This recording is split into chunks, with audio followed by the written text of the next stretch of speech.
talking about Val's influences. Now it's Chuck's turn. My turn, right? Yep. Well, you know, Val was in martial arts. I'm left-handed, so I was not in it. I wasn't worth a crap in anything I tried. BMX racing, my brother was like a state champion. My little brother, I was like the state loser. If there were 6 people racing, I was 6-1 over the finish line every time. You didn't get no trophies, did you? I got 1 5th-place trophy. And I fell off a pear tree. Participation trophy? Yeah, no participation trophies. So anyway, I grew up on country music, like the first, 12 years of my life, because I was raised by grandparents. I mean, like Conway Twitty, Merle Haggard, Johnny Cash, that genre. Great stuff. I still listen to it to this day. But around 12 years old, my little brother begged our grandmother to buy us a Kiss record. And see, I to this day, I remember she saying, don't these people play devil's music? And he said no. And she said, put it in the buggy. And Kiss Alive 1 came home to us. And after that, it was John Denver and everybody else went to the back seat. But in the meantime, she sold Avon. And we had these little bitty cheap chord organs that, had single notes and tones over here. And I learned how to play stuff on that, like Star Spangled Banner and Yankee Doodle, all these little silly songs.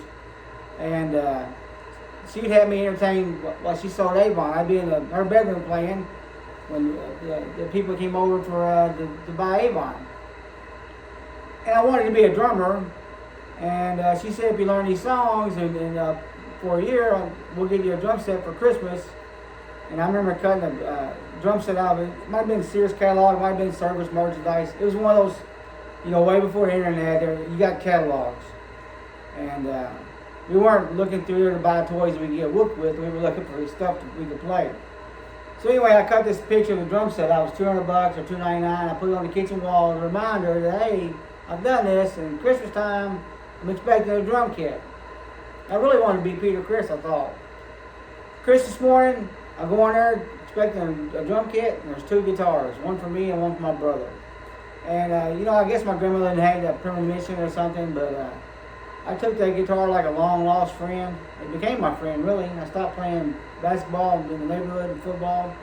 And all I did was play that guitar. I had a Mel Bay Book 1, if anybody remembers Mel Bay.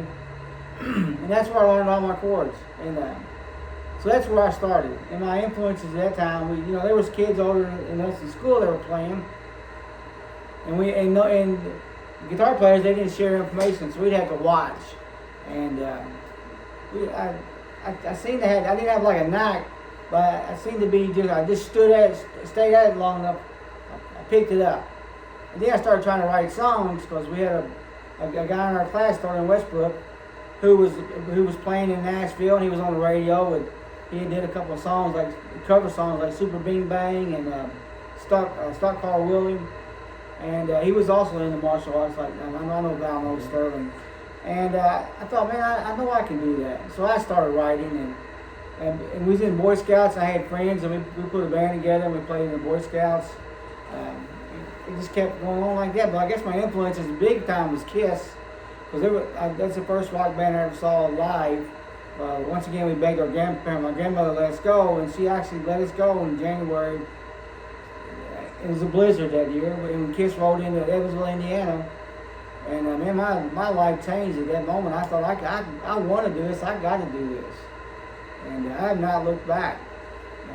And Chuck's brother was actually a bass player in a few of the bands that you put together with him back when he was younger. Yeah, my brother and I played. We were tight forever. He went in the military, and we kind of went our separate ways for a while. And he got out of the music business. But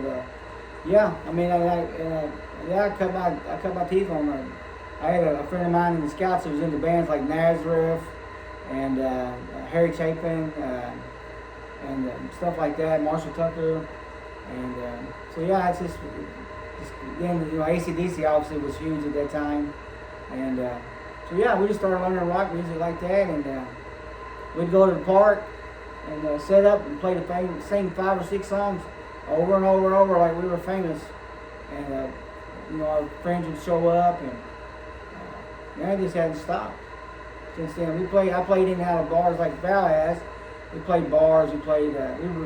original bands, bar bands, original bands, bar bands, and this one's been around 10 years now, right? Original band, and I hope I never play another bar band again. I pretty much made it my decision that I don't want to ever do.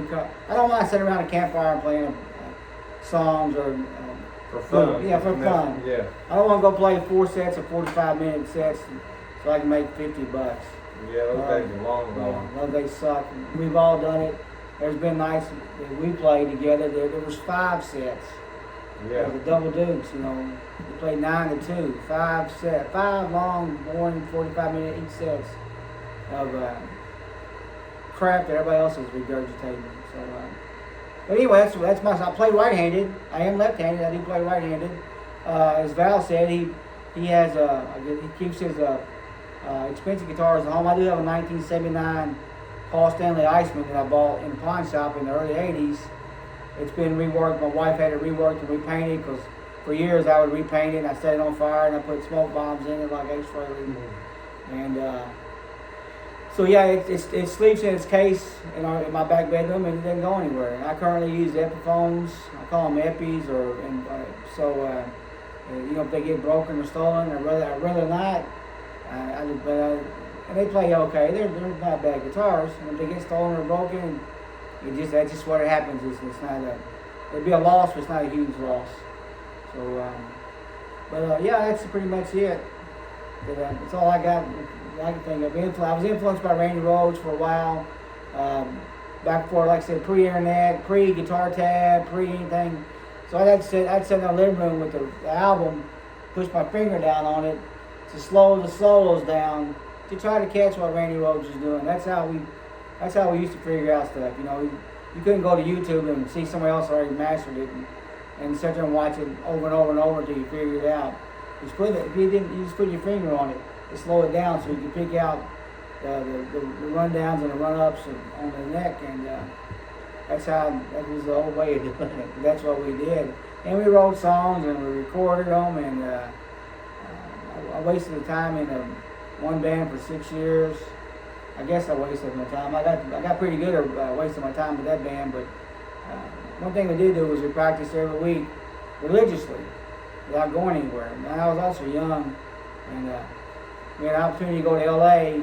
and you did go. I went, and they didn't. They wouldn't go. They refused to go. And that just told me that, like you know, we said previously, if you're a musician and you're local and you're playing with local people and they don't dream as big as you dream, then time to you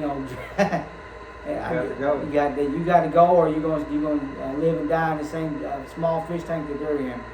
So yeah, I did. I had the guts to jump on a Greyhound bus. I went to LA, and as a matter of fact, I went out there twice. And but yeah, you just gotta get one foot in front of the other and keep going. That's all I got for now. We'll be back in a little while.